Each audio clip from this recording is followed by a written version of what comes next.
There's a truth most men never hear: nobody can take your power from you. They can only take what you hand over. Your reactions, your emotions, your attention, your time, your self-respect, these aren't stolen. They're surrendered. Every time you let someone's words crush your confidence, every time you let someone's mood dictate yours, every time you let someone's behavior drag you out of character, you're giving away your power piece by piece without even realizing it. A man loses his power long before life defeats him. He loses it the moment he stops commanding himself. The Stoics understood this clearly. They believed a man becomes powerful the day he stops being controlled by anything outside himself. Not praise. Not hatred. Not chaos. Not temptation. Not fear. Not other people's expectations. Power isn't about dominance. It's about sovereignty, the ability to own yourself so completely that nothing external can shake you. Most men have forgotten this. They live in reaction mode. Someone disrespects them, they explode.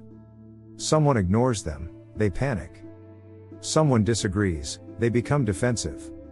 Someone leaves, they fall apart. Someone succeeds, they feel insecure. This is how men lose themselves. Not through weakness, but through reactivity. Reactivity is the fastest way to give away your power. Because the moment someone can trigger you, they control you. And the moment they control you, your strength becomes irrelevant.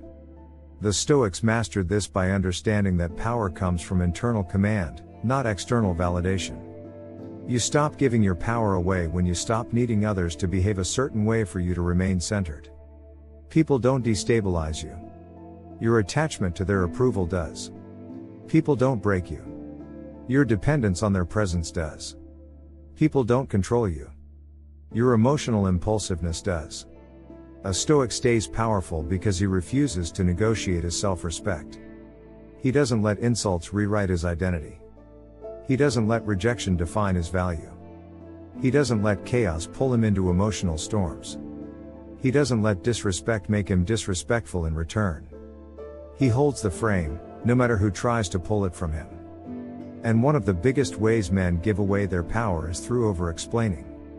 When you explain your boundaries, you hand over authority. When you justify your decisions, you hand over confidence. When you need to be understood by everyone, you hand over dignity. A Stoic doesn't over-explain. He states, acts, and moves on. He knows that people only question your decisions when they sense you're unsure of them. Powerful men don't seek agreement. They seek alignment with their values. Another way men surrender power is through emotional leakage. Letting frustration spill into anger. Letting insecurity spill into jealousy. Letting disappointment spill into desperation. Letting fear spill into paralysis. Emotion is not the problem. Letting emotion dictate your behavior is. The Stoics trained themselves to feel deeply but act intentionally. They didn't suppress emotion, they commanded it. A man who cannot lead himself will always be led by others. And one of the greatest forms of power loss comes from chasing validation. Validation is one of the easiest ways to trap a man. It makes him perform instead of live. It makes him soften himself to avoid disapproval.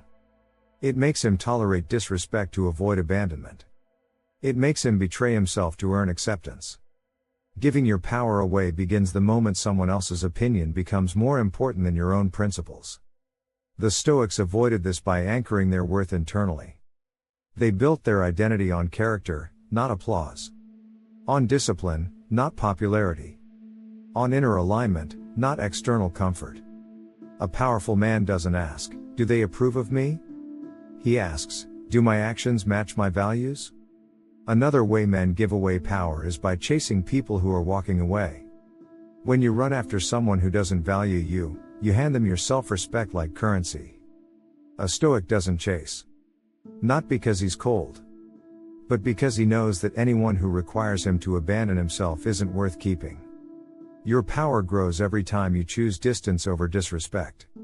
Every time you enforce a boundary without fear. Every time you respond with calm instead of chaos. Every time you choose silence instead of emotional volatility. Every time you walk away instead of trying to prove your worth. A Stoic keeps his power by deciding who he allows to influence his inner world. He understands that you can't control people, but you can control access. You can't control events, but you can control interpretation. You can't control outcomes, but you can control intention. Power isn't loud. It's quiet. It's the calm that comes from knowing that everything you need to stay grounded is already inside you. When you stop giving your power away, people treat you differently. They sense the shift. They know you can't be manipulated. They know your emotions can't be hijacked. They know your attention can't be cheaply bought. They know your boundaries won't collapse under pressure. You stop attracting chaos and start attracting respect. And that respect begins with the respect you give yourself. The Stoics believe that the highest power is self-mastery. Because once you master yourself, every situation becomes manageable. Every setback becomes information. Every challenge becomes training. Every interaction becomes optional. You no longer react, you choose. You no longer cling, you release. You no longer fear, you understand. You no longer break, you adapt. You no longer hand over your power, you protect it. The moment you realize you're the one giving your power away is the moment you take it back. And once you reclaim it, the world loses its ability to control you. Because the strongest man in the room is always the one who controls himself.